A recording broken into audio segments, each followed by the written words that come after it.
Hello guys, welcome to Shrincraft channel. তো দেখো guys, শ্রিনক্রাফট আজকে সুন্দর সুন্দর দুটো পম বল বানিয়েছে। তো পম বলটা বানাতে প্রথমে লাগবে একটি পেপার, এবং পেপারটা কিভাবে ফোল্ড করে নেব, এই যে এইভাবে ফোল্ড করে নেব পেপারটা। নেওয়ার পর তো প্রথমে আমরা কাগজটাকে ফোল্ড করে নেব, তারপর এই কাগজটাকে আবার ফোল্ড করে নেব, তারপর এই কাগজটাকে আমরা মাঝ বরাবর আবার ফোল্ড করে নিলাম। তো ফোল্ড করার পর এখন এটাকে আমরা একটি সার্কেলের রূপ দিব। তো সবগুলো সার্কেলই গোল করে কাটতে হবে। আপনারা যে কোনো কিছু দিয়ে এটাকে ভরা দিয়ে তারপরে কাটতে পারেন, জিনিসটাকে গোল করে কাটতে পারেন। তো জিনিসটা তারপরে যে কোনো আপনারা হাতের চুড়ি দিয়েও এটাকে গোল করে কাটতে পারেন। তো এটাকে এরকম করে গোল করে কেটে নিলাম। কেটে নেওয়ার পর এরকম গোল শেপের অনেকগুলো পেপার তৈরি হয়ে যাবে। তো গোল শেপের অনেকগুলো পেপার তৈরি হওয়ার পর এটাকে এভাবে মুড়িয়ে নেবেন। তো মুড়িয়ে নেওয়ার পর এই যে মাঝখান দিয়ে এইখানে গ্লু অ্যাডজাস্ট করে পাশে দিয়ে দুইবার গ্লু লাগিয়ে নেবেন। তারপর আবার মুড়িয়ে দিবেন, তারপর এরকম করে আবার লাগিয়ে দিবেন, আবার মাঝ বরাবর লাগাবেন, লাগানোর পর আবার দুই পাশে লাগাবেন, তারপর আবার উপরে দিয়ে আরেকটা অ্যাডজাস্ট করে নেবেন। তো এইগুলো লাগিয়ে দেওয়ার পর উপরে আবার একইভাবে আমরা একই প্রসেসে সেম কাজ করব। এখানে কোনো চেঞ্জ নেই, সম্পূর্ণটাই সেম কাজ করে যাব। কারণ এটা করতে করতে করতে করতে সম্পূর্ণ আপনার একটা পেজ চলে যাবে যদি আপনি ছোট করে তৈরি করেন তাহলে। আর যদি বড় করে তৈরি করেন তাহলে মিনিমাম আপনার 2টা পেজ লাগবে।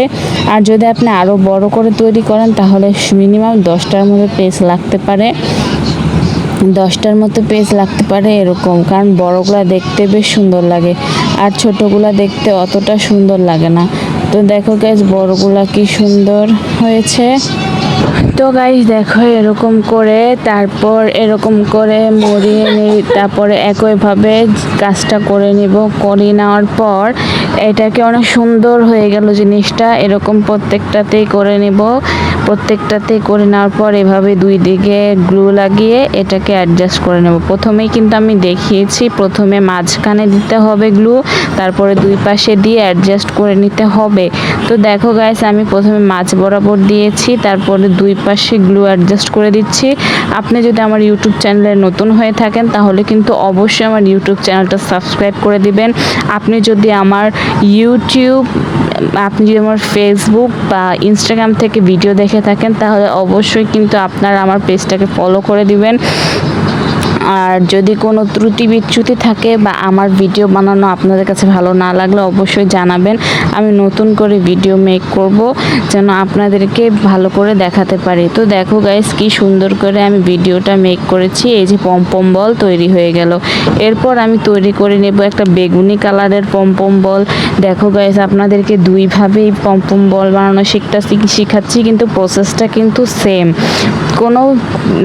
কোনো আলাদা প্রসেস নাই। এটা এত সুন্দর আর এত ভালো লাগবে আপনারা দেখে ফিদা হয়ে যাবেন। এত সুন্দর করে কি আবার কখনো বানানো যায়? এটা কিন্তু আপনাদেরকে ছোটোখাটো একটা বানিয়ে দেখালাম, এটা বড় করে বানালে আরও সুন্দর লাগে। তো এটা মিনিমাম একটা পেজে ছোটোখাটো করে করা যায়। আবার বড় করতে চাইলে 2টো পেজ ইউজ করবেন, আর যদি আরও বড় করতে চান তাহলে একটি পেজ ইউজ করতে পারেন। এটা অনেক সুন্দর বানাতে কিন্তু অনেক পেজ খরচ হয়ে যায়, যার কারণে ছোটোগুলা বানাতেই বেশ ভালো। আর ছোটোগুলা দেখতেও ভালো লাগে, একদম কিউট পম বলের মতো লাগে। আপনাদের কাছে কেমন লেগেছে অবশ্যই কিন্তু কমেন্ট করে জানাতে ভুলবেন না। দেখো গাইস, কি সুন্দর করে পম বলটা বানিয়ে নিলাম। এই যে দেখো, এরপর আমি কোন সাইড থেকে এই গোলগুলা যে বের করছে আপনারা বুঝতেই পারবেন না। আমি যতগুলো পেজ বাকি ছিল আমি সবগুলো পেজই কেটে নিয়েছি। এরপর এরকম মুড়িয়ে দেব। দেখো গাইস, মুড়িয়ে সবগুলোই কিরকম করে মুড়িয়ে দিচ্ছি। এরকম মুড়িয়ে দেওয়ার পর এই দেখো মোড়ানো হয়ে গিয়েছে, একদম মোড়ানো হয়ে গিয়েছে। এই যে মুড়িয়ে দিয়েছি। মোড়াতে বেশ ভালোই লাগছিল আমার। আপনাদের কাছে কেমন লাগছে অবশ্যই কিন্তু ভিডিওর কমেন্টে জানাবেন বন্ধুরা। কেমন হয়েছে ভিডিওটা, আশা করি ভালো লেগেছে আপনাদের ভিডিওটা। বেশি কিছু বলবো না, খালি বলবো ভিডিওটা দেখুন এবং অবশ্যই কিন্তু আমার চ্যানেলটাকে সাবস্ক্রাইব করে দিবেন। তো দেখো গাইস কি সুন্দর করে আমি গোলগুলোকে ফোল্ড করে নিলাম। ফোল্ড করে নেওয়ার পর এবার মাঝ বরাবর সবগুলোতেই আমি গ্লু লাগিয়ে দেব। তো দেখো গাইস সবগুলোতেই আমি কিছুটা মোড়াতে ভুলে গিয়েছিলাম। দেখেছো গাইস, কাজের মাঝে যদি কাজ বেড়ে যায় তাহলে কিন্তু সত্যিই খুব খারাপ লাগে। এরপর দেখো আমি কয়েকটা করতে ভুলে গিয়েছিলাম, তারপর সেগুলোকেও করে মাঝ বরাবর গ্লু লাগিয়ে দিচ্ছি। এই যে এখানেও গ্লু লাগিয়ে দিচ্ছি, মাঝ বরাবর সবগুলোতেই গ্লু লাগিয়ে দেব। মাঝ বরাবর গ্লু লাগিয়ে দেওয়া প্রায় হয়ে যাচ্ছে সবগুলোতেই। এগুলো কিন্তু অনেক লং টাইম প্রসেস, আপনারা কিন্তু অবশ্যই ধৈর্য সহকারে বানাবেন।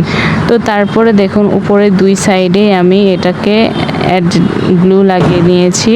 দুই পাশে গ্লু লাগিয়ে নেওয়ার পর আমার জিনিসটা বেশ ভালো লেগেছে। তো দেখো গাইস কি সুন্দর করে উপরের দুই পাশে আমি লাগিয়ে নিয়েছি গ্লুগুলা। এরপর এই পাশেও গ্লুগুলো লাগিয়ে নেব। গ্লুগুলো লাগিয়ে নেওয়ার পর আমি এই দেখুন কিভাবে সবগুলো একসাথে লাগিয়ে নিচ্ছি। এরপর দেখুন খুললে অসাধারণ একটা পমপম বল তৈরি হয়ে গেল এবং দেখতেও বেশ সুন্দর লাগছে। তো দেখো গাইস কেমন লাগছে অবশ্যই কিন্তু কমেন্ট করতে জানাতে ভুলবেন না। এরপর আমি মাঝ বরাবর একটি রশির সাহায্যে এটাকে ঝুলন্ত ব্যবহার করে নেব। তো দেখো কি সুন্দর হলো, দেখেছো গাইস কেমন হয়েছে অবশ্যই কমেন্ট করে জানাতে ভুলবেন না কিন্তু। Thank you for watching this beautiful video.